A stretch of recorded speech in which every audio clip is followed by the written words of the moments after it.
echoes, the silent city. In the heart of the vast desert, beyond dunes that stretched endlessly beneath a blazing sun, there lay a city long abandoned. It had no name, for it was forgotten by the living, swallowed by time and swallowed again by silence. The few nomads who passed near it spoke only of strange whispers on the wind and of shadows that shifted where there should have been none. They called it the Silent City. Lena had heard the stories all her life. Growing up in the desert caravans, she was drawn to tales of lost places, ancient secrets hidden in the sand. But of all the myths, the Silent City intrigued her most. She believed the echoes, the whispers, were more than mere wind. They were voices, fragments of something lost but not entirely gone. Against the warnings of her elders, she ventured alone into the vast desert, following the faint directions she had gleaned from an old map. For days, she traveled across an unforgiving land, driven by a pull she couldn't quite explain. The world seemed to grow stiller the closer she got, as if even the desert itself respected the silence. When she finally reached the city, the sight stole her breath.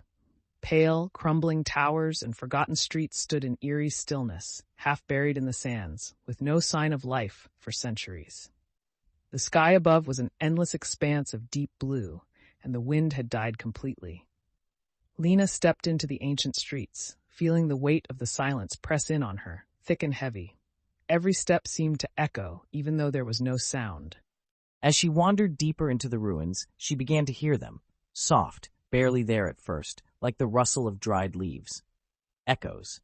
They danced through the air, wrapping around her like a forgotten melody. Lena listened closely, straining to catch words, but they remained just out of reach. The sound was mesmerizing, pulling her further into the heart of the city. At the center, she found a vast plaza with a cracked, dried-out fountain in its center.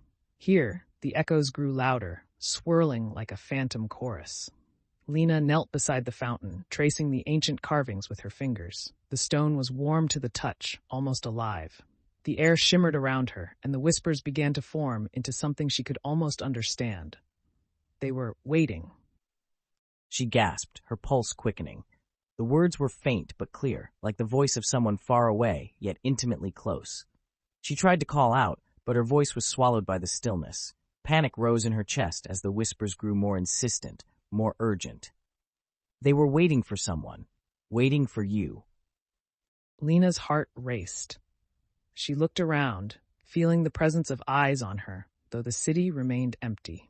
The whispers told her of a great calamity that had befallen the people of the Silent City, a curse brought down upon them for their greed, their hunger for power.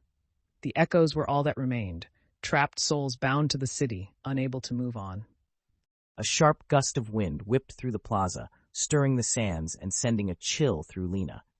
In its wake, the echoes grew louder, more frenzied. The voices were no longer faint. They swirled around her in a cacophony of desperate cries. They need you. They need to be freed. Lena realized, with growing dread, that she had not come here by accident. The Silent City had called her, just as it had called countless others before her. But none had returned. She had been chosen, but for what purpose, she did not know.